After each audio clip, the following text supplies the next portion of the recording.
नमस्ते। KP college की online class में आप सभी का स्वागत है। मैं सीमा शर्मा आज आपके सामने BA second year home science की क्लास लेके आई हूँ। आज हम सेकंड पेपर के अंदर थर्ड चैप्टर पढ़ने जा रहे हैं। आज हम थर्ड चैप्टर के अंदर सुपोषण और कुपोषण दोनों के बीच अंतर के बारे में पढ़ेंगे। सबसे पहले तो ये जान लेते हैं कि सुपोषण क्या है। तो सुपोषण के बारे में पिछली बार हमने पढ़ा था, ऐसा पोषण जिसमें सभी आवश्यक पोषक तत्व हमारे शरीर की मांग, उम्र, लिंग, क्रियाशीलता, आवश्यकता के अनुरूप उपलब्ध हो, उसको सुपोषण कहते हैं।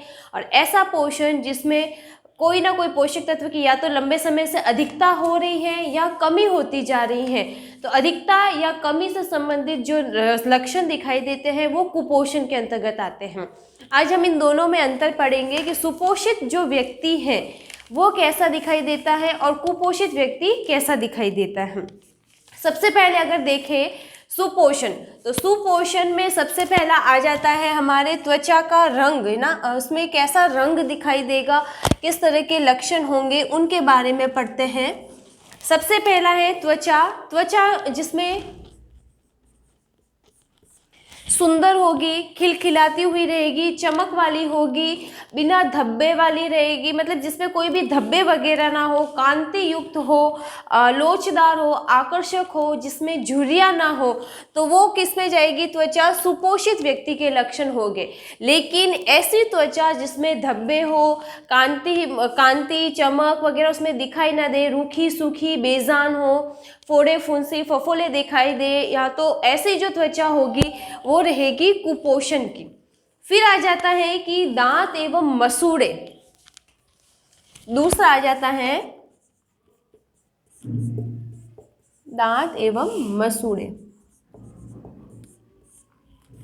ऐसे व्यक्ति जिसके दांत एकदम सीधे हो, समांतर हो, चिकने एकदम सफ़ेद रंग के दिखाई दे, चमक वाले दिखाई दे, उसमें पीलापन ना हो, वो व्यक्ति की जो निशानी रहती है वो एक सुपोषित व्यक्ति की रहती है।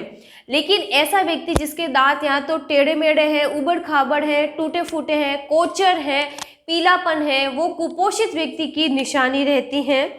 फिर आ जाता है कि श्वास कैसी रहती है। ऐसे व्यक्ति जिसकी श्वास लेने पर, जैसे कि जब वो श्वास छोड़ते हैं या बोलते हैं, उस समय जो उनकी श्वास से जो खुशबू वगैरह किसी भी प्रकार की स्मेल ना हो, तो उसको कहा जाता है एक स्वस्थ व्यक्ति की निशानी। लेकिन अगर कोई व्यक्ति जिससे बातचीत कर रहा है या श्वास छोड़ रहा है तो उसमें दुर्गंध आती है, तो वो कुपोषित व्यक्ति की निशानी रहती है। फिर आ जाते हैं बाल जिसे हम केश भी कह सकते हैं। बाल ज़्यादातर लंबे, काले, घने, मजबूत, चमकदार हो, सिल्की रहे, उलझन ना हो, सफ़ेद बाल ना हो, और जैसे कि एकदम चमकदार दिखाई देते हैं। ऐसे व्यक्ति के जो बाल रहते हैं, जो वो व्यक्ति सुपोषित कहलाता है। लेकिन छोटे बाल हैं, टूटते हैं, झड़ते हैं, सफ़ेद बाल अधिक है, रूसी अधिक रहती है, खुरदुरे रहते हैं, कड़कीले बाल हैं, तो वो एक कुपोषित व्यक्ति की निशानी हो सकती है। फिर आ जाता है ज्ञानेंद्रिय, जैसे कि नाक, कान, आँख। ये 3 ज्ञानेंद्रिय हम यहाँ ले रहे हैं। नाक में कोई भी तरह की समस्या ना हो, कान में किसी प्रकार की समस्या ना हो, आँख में कोई फोड़े फुंसी वगैरह ना हो, दुर्गंध ना आती हो नाक से, कान में किसी प्रकार का पीप ना भराई दे, सफाई सही तरीके से सुनाई देता हो, है ना, और कान की वगैरह की स्वच्छता भी पूरी देखी जाए, तो ऐसे व्यक्ति की जो निशानी रहती है वो सुपोषित व्यक्ति के हैं। लेकिन जिसमें नाक में भी फोड़े फुंसी हो रहे हैं, बार बार जैसे पानी आ रहा है, कान में फोड़े फुंसी हो रहे हैं, सुनाई कम देता है, आँख में फोड़े फुंसी हो रही है, पानी आता रहता है, या फिर ज़्यादातर लाल रहती हैं आँखें, या फिर जैसे, तो ये सारे लक्षण रहते हैं कुपोषित व्यक्ति के। या आँखें अंदर धंसी हुई वगैरह है, तो ये भी कुपोषित व्यक्ति के लक्षण दिखाई देते हैं। फिर आ जाता है नींद। नींद एक ऐसी निशानी है जो कि सुपोषित व्यक्ति को देखने को मिलती है।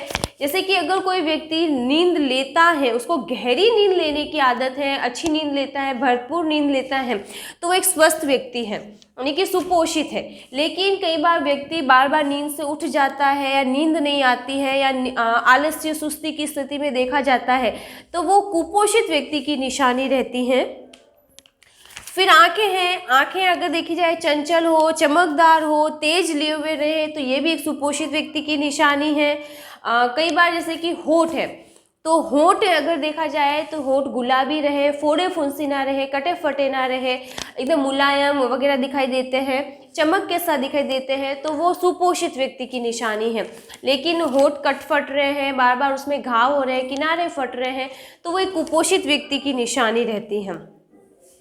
व्यक्ति को विश्राम वगैरह की जो आवश्यकता रहती है वह लिंग और आयु के अनुरूप उसकी नाड़ी गति के आधार पर अलग अलग हो सकती है।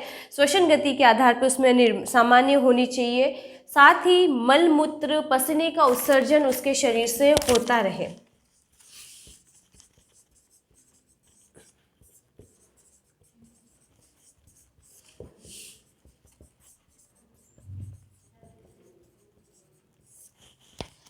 यानी कि सामान्य रूप से मल मूत्र पसीने का निष्कासन व्यक्ति के शरीर से होते रहना चाहिए और सामान्य तौर पे होता रहे, तो वो सुपोषित व्यक्ति की निशानी है। लेकिन बार बार कब्ज हो रहे हैं, दस्त लग रही है या पसीने का निष्कासन नहीं होता है, तो ऐसी स्थिति में शरीर में विषाक्त पदार्थों की जो मात्रा है वो बढ़ जाती है और शरीर के अंदर अन्य बीमारियां भी देखने को मिलती हैं। इसलिए यह जो लक्षण रहते हैं वो एक कुपोषित व्यक्ति की निशानी रहती है। यानी कि हमारे शरीर से उत्सर्जी पदार्थ जो हैं, व्यर्थ पदार्थ, जिनकी हमारे शरीर में किसी भी प्रकार की कोई भी आवश्यकता नहीं रहती है, उनका समय के पश्चात निरंतर रूप से निष्कासन होना बेहद आवश्यक है। जैसे कि मल मूत्र और पसीना, ये जब निकलते हैं तो हमारे शरीर से कई बीमारियों को निकाल देते हैं। लेकिन पसीने वगैरह का उत्सर्जन अगर सही प्रकार से ना हो तो हमारे शरीर में कई बीमारियां देखी जाती है। तो ऐसी स्थिति में कुपोषण के लक्षण जो हैं वो देखने को मिलते हैं। फिर आ जाता है पाचन क्रिया का सही होना।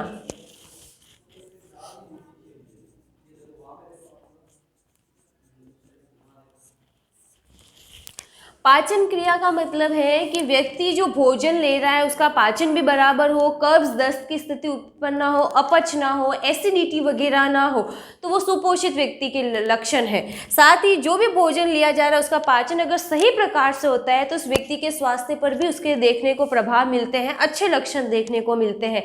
ऐसा व्यक्ति स्वस्थ रहता है, साथ ही पोषक तत्व उसके शरीर में जमा रहते हैं, जो कि एक सुपोषित व्यक्ति की निशानी है।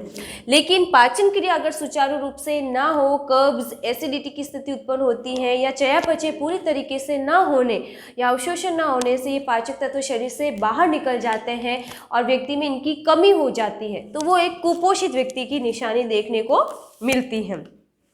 फिर आ जाता है रोग प्रतिरोधक क्षमता।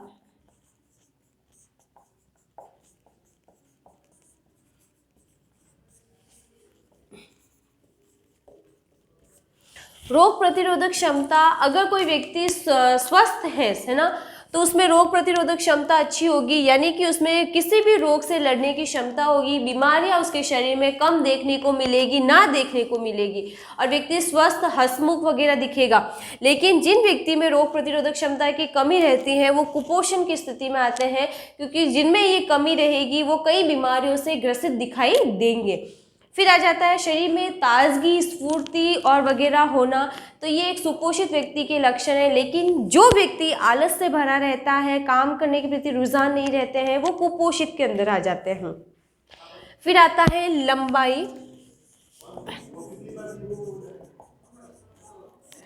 लंबाई और भार। अगर जैसे कि लंबाई और भार जो है वो उम्र के अनुसार वगैरह बराबर हो रहे हैं, जैसे कि 0 से 2 माह में व्यक्ति की जो बच्चे की जो उम्र थी उसके हिसाब से उसकी जो लंबाई है कम होती है। फिर धीरे धीरे जैसे जैसे उम्र बढ़ती जाती है वैसे वैसे उसकी लंबाई, वजन में भी वृद्धि हो रही है, क्योंकि उसके आहार में भी परिवर्तन आ रहे हैं, आहार लिया जा रहा है। और अगर पौष्टिक आहार लिया जाएगा तो ऐसी स्थिति में व्यक्ति का भार और लंबाई में सुचारू रूप से वृद्धि होगी। लेकिन अगर पौष्टिक आहार नहीं लिया जा रहा है, भोजन में कमी आ रही है, पोषक तत्वों में कमी आ रही है, तो ऐसी स्थिति में व्यक्ति का जो भार है, वज़न है, उसमें भी दिन प्रतिदिन कमी होती जाती है और वो कुपोषण की स्थिति में आ जाते हैं। फिर आ जाता है कि जैसे कि शरीर का बाहरी और आंतरिक अंगों का संचालन, है ना, तो इसमें हम ये कह सकते हैं कि अगर व्यक्ति सुपोषित है और सही प्रकार से पोषण ले रहा है तो उसके सभी जो शारीरिक गतिविधियां हैं, वो चाहे बाहरी हो चाहे आंतरिक हो, वो सुचारू रूप से चलेगी और उनका सही प्रकार से कार्य भी होगा। जैसे कि उसके शरीर भी स्वस्थ दिखाई देगा, बीमारियां नहीं होगी, आंतरिक कार्य भी है वो सुचारू रूप से होंगे। श्वसन है, मस्तिष्क का संचालन हो गया, पाचन हो गया, उत्सर्जन हो गया, ये सारे कार्य भी सुपोषण व्यक्ति में एक अच्छी प्रकार से होते हैं। लेकिन जिनमें आहार में पोषक तत्वों में कमी आ रही है, नहीं लिया जा रहा है या कोई बीमारियां लंबे समय से हैं, तो वो कुपोषण की स्थिति में होने पर ये सारी गतिविधियां सुचारू रूप से नहीं हो पाती हैं। आज का हमारा चैप्टर यहीं फिनिश होता है, जिसमें हमने सुपोषण और कुपोषण के बीच में अंतर पढ़ा। यही इनके लक्षण भी हैं और यही इनके अंतर भी हैं। आगे की क्लास में हम बहुत जल्द मिलेंगे, जिसमें हम संतुलित आहार के बारे में पढ़ेंगे। तब तक के लिए सभी को गुड बाय।